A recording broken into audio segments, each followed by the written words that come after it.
Like many before, you came here asking for just one thing. A chance. Pronounced Shidwowski. You're gonna make it here, 'cause you make America work, and this fight's for you. Here's to you, Beechwood Age, for that clean, crisp taste that says Budweiser. This bud's for you. Greetings, world majority brothers and sisters. This is your La Frontera Times icebreaker. This Monday, the boycott of Budweiser was announced. Why should we boycott Budweiser? Let's review. As we all know, John McCain has been criminalizing undocumented folks, calling our people smugglers, drug dealers, murderers. He has publicly supported SB 1070 as well as the militarization of the border.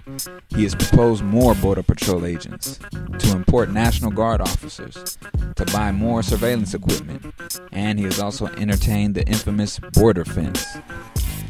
Drug and human smuggling, home invasions, murder. We're outmanned. Of all the illegals in America, more than half come through Arizona. Have we got the right plan? Plan's perfect. You bring troops, state, county, and local law enforcement together. And complete the dang fence. It'll work this time. Senator, you're one of us. I'm John McCain, and I approve this message.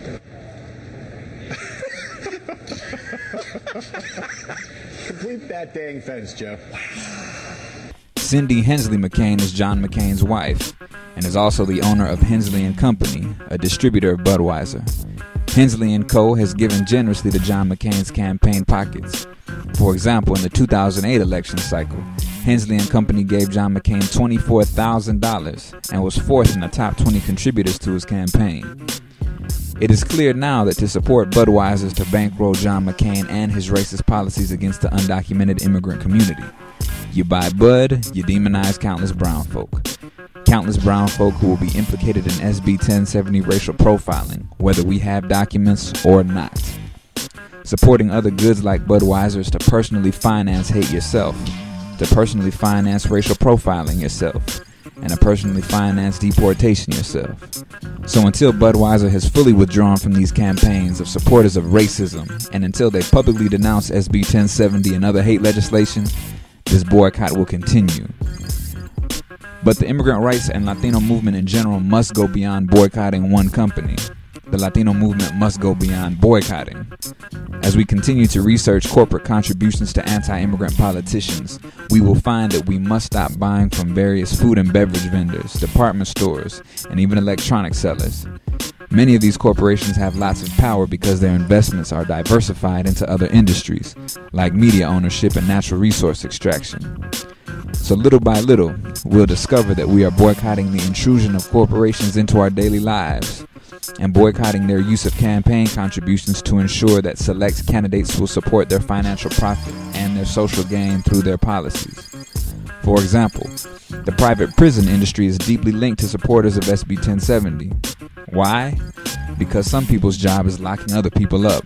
So, in an effort to lock more people up, these people give money to politicians who will pass laws that will lock more people up, such as SB 1070, 287G, and secure communities.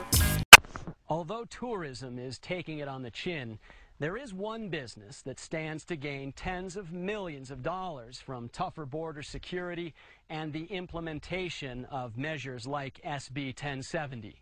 It's the private prison system. In Arizona, Corrections Corporation of America, or CCA, holds the federal contract to house detained immigrants. It's worth more than $11 million every month. And that figure could grow exponentially with more immigrants picked up off the streets. Our CBS 5 investigation found 2 of Governor Brewer's top advisors have connections to CCA. Deputy Chief of Staff Paul Sensenman was a lobbyist for the company. His wife is still a registered lobbyist for CCA. Brewer policy advisor Chuck Coughlin owns High Ground Public Affairs, which also represents CCA. Did Paul Sensenman or Chuck Coughlin have any input with you on signing SB 1070 into law?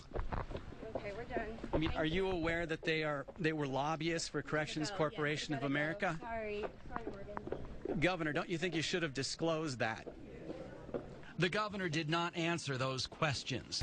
Logically, activists within the immigrant rights movement must begin to understand and act on the fact that we are doing battle with a system, whether we like it or not. We are battling the same system that allows big businesses to control politicians that we only think we choose. We are battling a system that allows companies to imprison people for private profit. Simply put, our movement has to think deeper about the world we want to live in and build that world through our political decisions. Are we ready to stop at the symptoms of 1070 and 2281 alone? Or can we commit ourselves to replace the root sickness itself?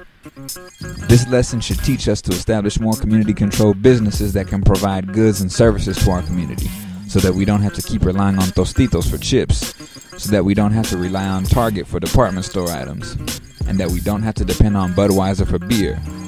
And honestly, we shouldn't have to depend on beer or alcohol in general. Alcohol is just one of those unspoken, often drunken aspects of colonialism and community destruction, starting with European conquest and bringing us to ads and scholarship money from alcohol vendors that target Latinos. Some of us like to conveniently forget this fact. Furthermore, we should be concentrating on controlling our own political destiny.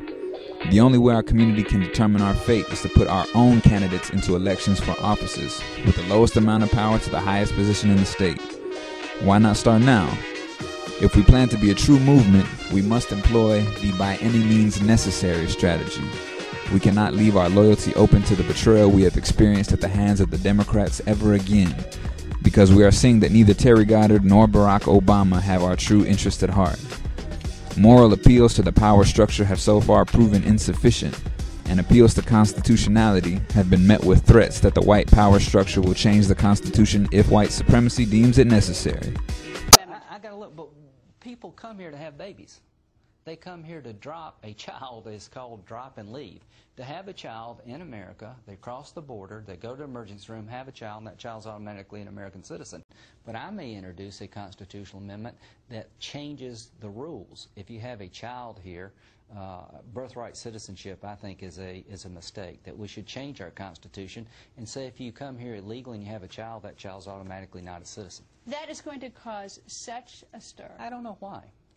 We can only ensure that these laws will be repealed and that economic and social justice will be served to our community through running our own candidates in an independent political party and taking power.